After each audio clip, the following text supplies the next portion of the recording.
Hey guys, how's it going? It's Murda here with a patch note overview for the week of January 30th, weekly patch. This one's going to probably be a lot shorter than they have been, and I don't really have the interactive gameplay stuff going on in the background because there's really not anything that I, as a solo individual, can demonstrate. There's not a whole lot going on different. But anyway, I guess we'll get right into it. Um, just a few things to list off before we get into the actual notes.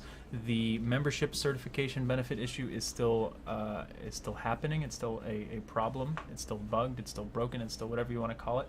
Where occasionally you'll only get 12 certs for logging into your character if you're a member, even if you're a 6-month or Axiom member, and you're supposed to get 48 certs. It seems to be really hit or miss. Sometimes your characters will get 48 or whatever that number that you deserve is, and sometimes they'll get 12. So they know about it. They're logging it. They're going to be reimbursing you for any missing certs that you didn't get. So my suggestion is to continue to log on to those characters, even if they're getting less certs than they should, because it'll get logged and you'll get reimbursed for it. And this is an interesting line, and throwing a little something extra on top. Now I don't know what that means. We can assume that means they're going to give you an extra 100 certs if you were affected by it, an extra 1,000 certs if you were affected by it, maybe an extra 10 certs for every day that you were affected by it. They could do whatever they want with it, or they could be crazy like they were for the cert grant fiasco, probably almost a year ago now, and give you thousands of certs for it. You never know. They probably won't do that again, but it's probably worth logging onto your characters just in case there's a cert fiesta that comes from it. Don't expect one, but if there is, you may as well reap the rewards, if I may. So anyway, long login times on patch days and other popular times such as WXP. They're close to a couple fixes on it. It's not fixed yet, but they've identified it and are working on it as well, which is great to hear. As far as actually getting into the new patch notes, they've added the ability to spawn on squad vehicles. Basically the Sunder and the Galaxy are the two that fit into this category as transport vehicles. I just did an effort to encourage more squad play and things like that. It's limited to, like I said, Galaxies and Sunders that are occupied and owned by a squad member. So it needs to be a vehicle that's owned by somebody in your squad, and somebody from your squad needs to be sitting in it as well.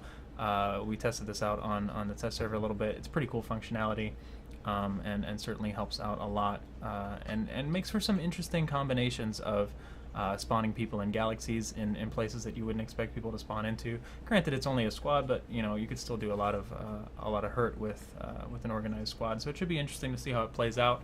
One of the things, and I guess I'll read the next line first before going into it, is that the AMS is now basically passive once you cert it. You still have to cert it, but it doesn't take up a slot, so you can run other utility slot items, which is pretty awesome on your Sunder after buying it. So it's kind of like a no-brainer cert that almost everybody should just pick up if it wasn't already, to just have on your Sunder without taking up, or any sort of downside to it.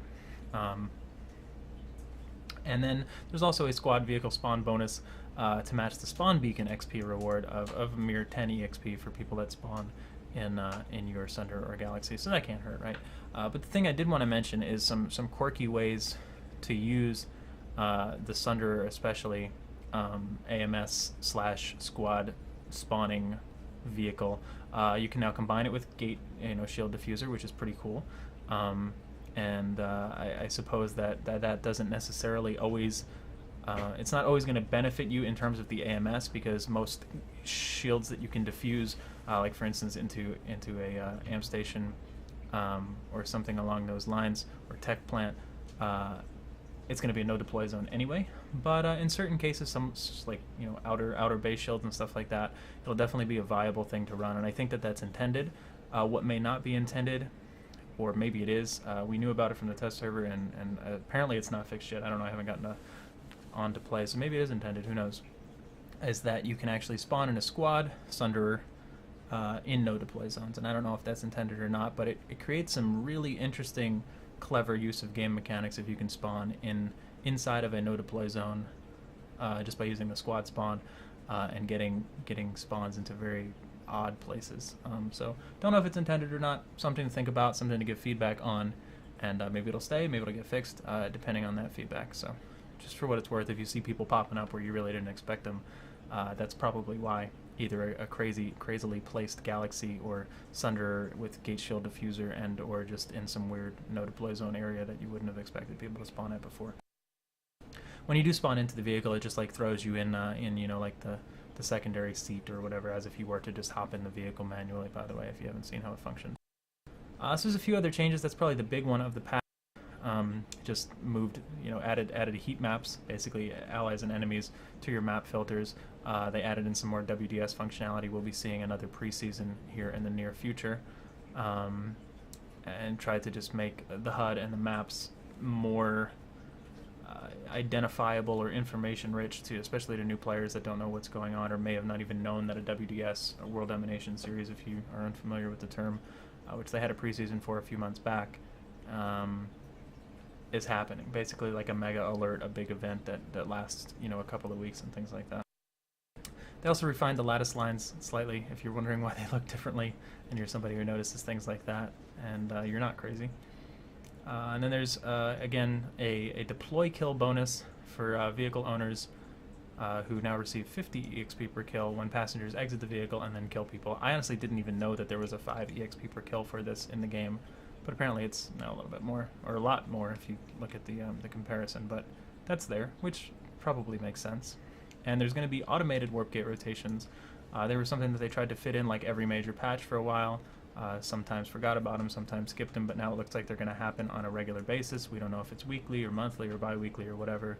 At least as far as I know, I don't think they've shared that yet. But the first one's happening this Friday, and we can see when they happen thereafter. That's Friday, the 31st of January. Again, more WDS support. This one's actually pretty cool. Squad deploy and instant action timers triggering independently.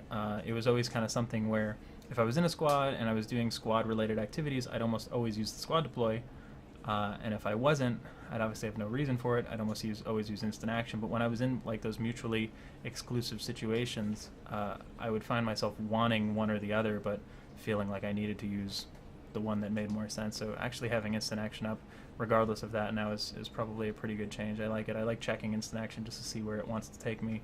If it so happens to want to bring me to the base that I want to go with, then I save some time for travel and some resources. So good change there in my opinion.